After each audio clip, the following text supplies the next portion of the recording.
Hi everyone, you're thinking about going outside to sketch? Is it a bit hot and you want to sit under a tree?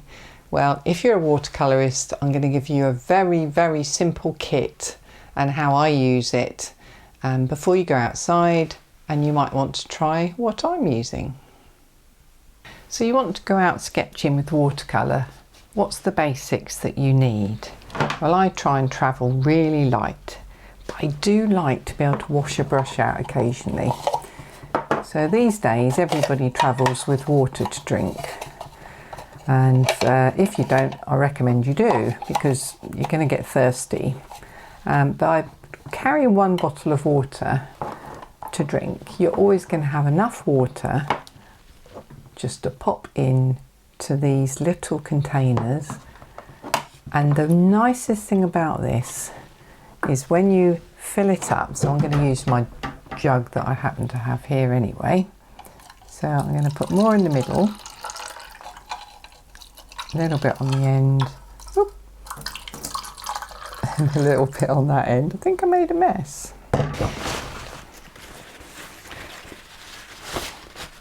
Okay, after making a little bit of a mess there, I've got this little bucket with 3 areas of water, so it fits into one when you pack it up.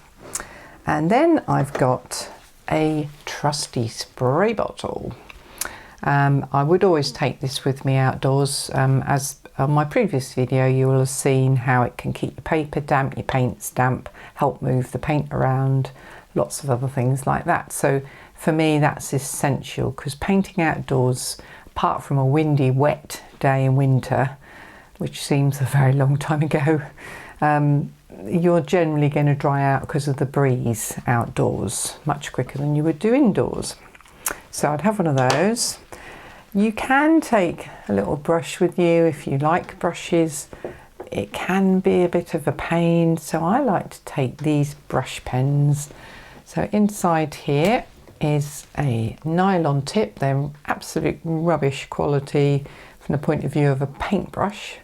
But in here is water, so you can preload them before you go out. So you haven't got to go and find water if you haven't got any water with you.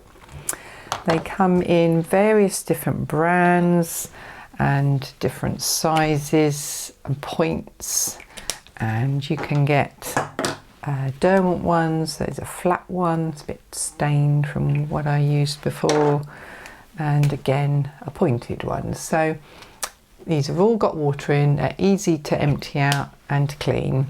They are basic pens, they're not smart brushes, so don't expect to get fine line work with them, but they're very good at being able to be portable. Then of course you need some paints. I will show you on another video the lovely Viviva cards, but for this video I thought I'd show you a standard travel palette which most people have access to, and which, if you're given a set, is generally something like this. These are Winsor & Newton. They're standard colours. They're absolutely fine for most things you're going to do outside. There's your spray bottle immediately getting used. No need to carry a pipette if you don't want to.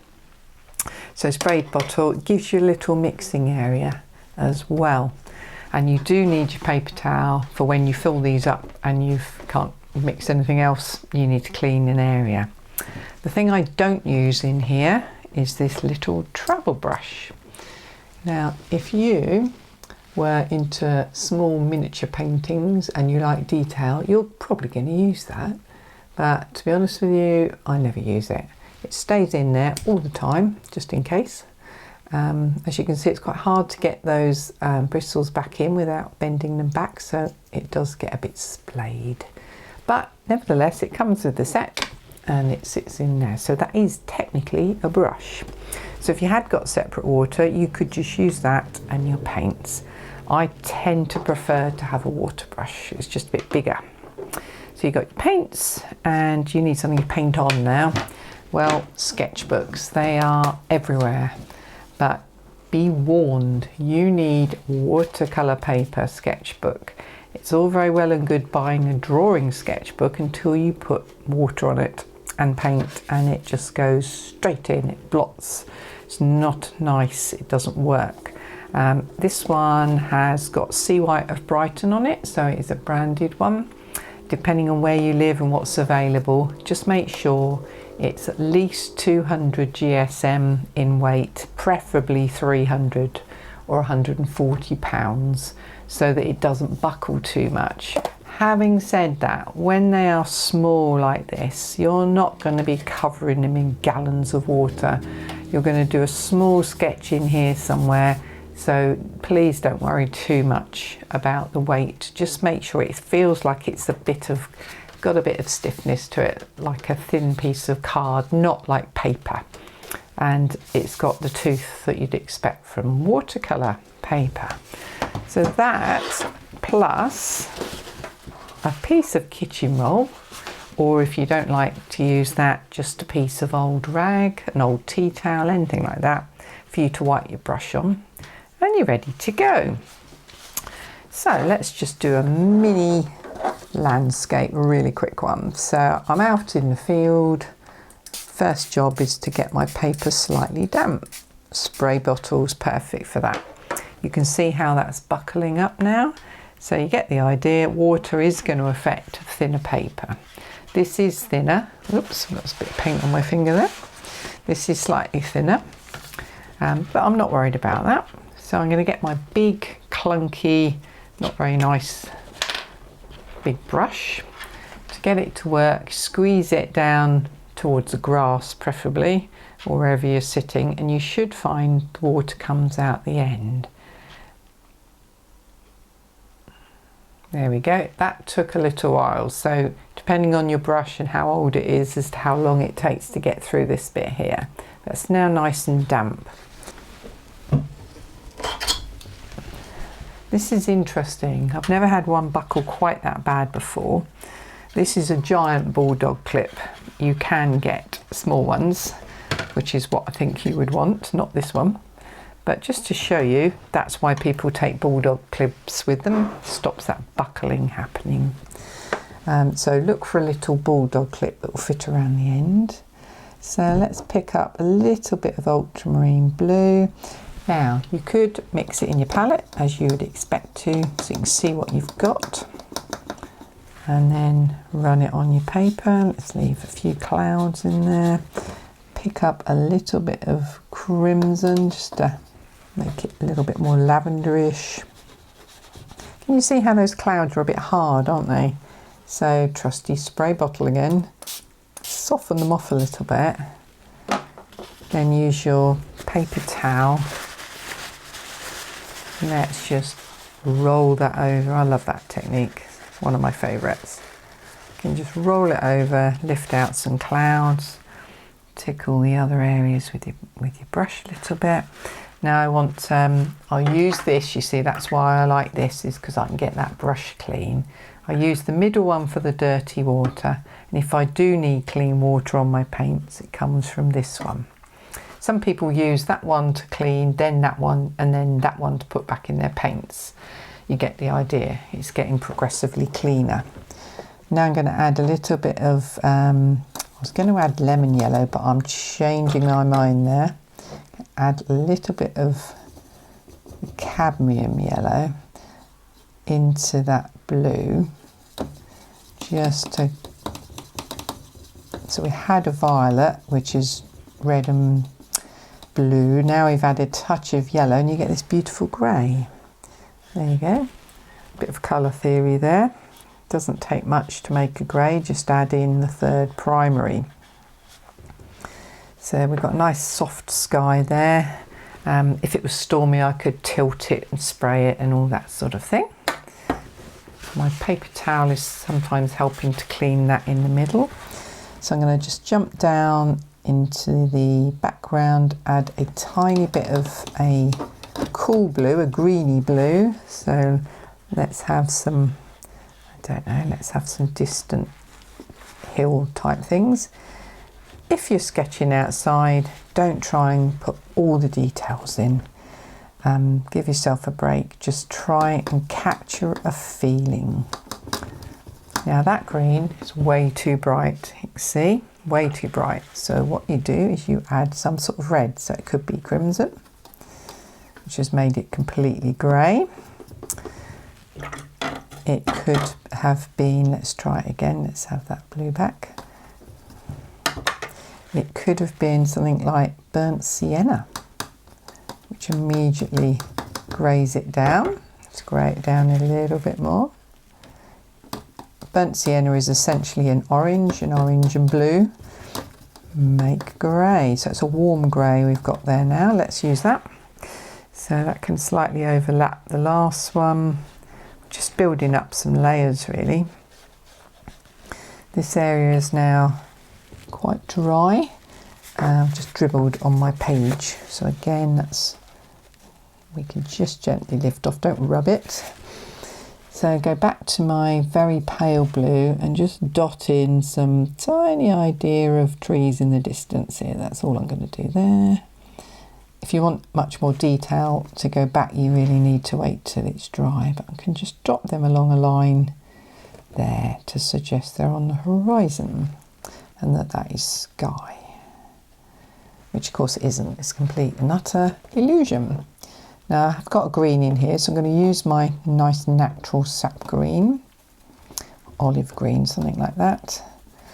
Pop that on the next layer. Now I'm going to start changing my marks to go the other way. And then vary them. Let's put in a bit of burnt sienna to warm it really quite a lot more. And some yellow ochre would be nice. Let's pop that in. These lines and marks at the front can be more upright. If they get harsh, spray bottle. There we go. And you can now see that I've got a hard edge here. So I'm then going to put some of that green back into that there. It's still quite warm. If you want to cool down, just throw some blue in. It's not difficult, just think cooler, bluer, further back, warmer, yellower, orangier, further forward. Try and keep that in mind. There we go, we've got a very basic landscape there. That one's gone off into a big bloom, so that's fine, don't mind about that. It is a sketch after all. So if I was to continue working on this, I might give it a very light spray from a height, and that actually can introduce some texture, some sparkles and all sorts of things here. But to finish this off, you would ideally let it dry in between the layers and then just put on your details. So let's give it a few minutes to dry, shouldn't take long. So this is pretty dry. It's not totally dry, it's still cool to the touch, but it's dry enough that I can go in and see if I can get any fine lines, but I definitely won't with that one. That's definitely not a fine liner. It's got a bit ragged around the edges, so that's not great. And this one, let's have a look at this one. So we've got a fine point on there. So again, I'm going to see if I can get it to drip some water. There we go, a bit quicker than the other one.